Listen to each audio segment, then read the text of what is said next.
Quando aprendemos história na escola, ouvimos que Pedro Álvares Cabral descobriu o Brasil em 22 de abril de 1500. Mas será que essa história é tão simples assim? Na verdade, esse é um dos acontecimentos mais debatidos pelos historiadores, e entender o que realmente aconteceu exige voltar alguns anos antes da chegada dos portugueses.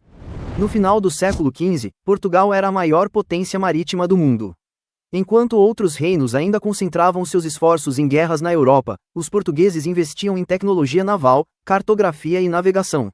O grande objetivo era encontrar uma rota marítima até as Índias, onde eram vendidos produtos extremamente valiosos na época, como pimenta, canela, cravo e noz moscada. Essas especiarias valiam verdadeiras fortunas na Europa e poderiam enriquecer ainda mais a coroa portuguesa. Em 1498, Vasco da Gama conseguiu chegar às Índias contornando a África. O sucesso da viagem levou o rei Dom Manuel I a organizar uma nova expedição, ainda maior. O comando ficou com Pedro Álvares Cabral, um nobre de pouco mais de 30 anos, escolhido tanto por sua experiência militar quanto por sua lealdade ao rei. Sua frota era impressionante para a época. 13 embarcações, cerca de 1.500 homens, soldados, marinheiros, religiosos, comerciantes e até condenados que seriam deixados em lugares perigosos durante a viagem. O destino oficial continuava sendo a cidade de Calicut, na Índia. Pouco mais de um mês depois da partida de Lisboa, na manhã de 22 de abril de 1500, um marinheiro avistou terra.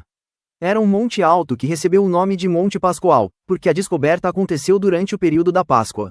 Mas até hoje existe uma pergunta que divide especialistas: Cabral encontrou o Brasil por acaso ou veio de propósito? Durante muito tempo, acreditou-se que os ventos e as correntes marítimas desviaram a frota acidentalmente para o oeste. Porém, muitos historiadores defendem outra hipótese. Como o Tratado de Tordesilhas já havia dividido as terras do Atlântico entre Portugal e Espanha em 1494, é possível que os portugueses já suspeitassem da existência de terras naquela região e tenham aproveitado a viagem para confirmar sua posse antes que outros europeus chegassem.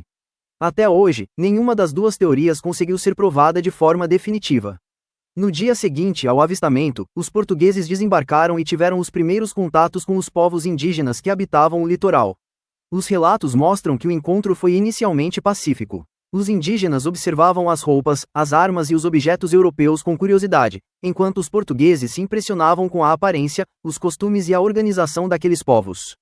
Estima-se que milhões de indígenas viviam no território brasileiro muito antes da chegada dos europeus, pertencendo a centenas de povos diferentes, cada um com sua própria língua e cultura. Por isso, muitos historiadores afirmam que não faz sentido falar em descobrimento, já que a terra já era habitada havia milhares de anos. Poucos dias depois, em 26 de abril, foi celebrada a primeira missa em solo brasileiro pelo Frei Henrique de Coimbra.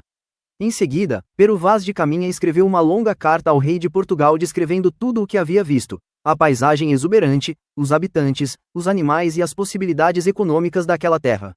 Esse documento ficou conhecido como a Certidão de Nascimento do Brasil, e é uma das fontes históricas mais importantes do período. Mas existe uma curiosidade que pouca gente conhece. Ao contrário do que muitos imaginam, Portugal não começou imediatamente a colonizar o Brasil. Depois de permanecer poucos dias na nova terra, Cabral retomou sua missão principal e seguiu viagem para a Índia.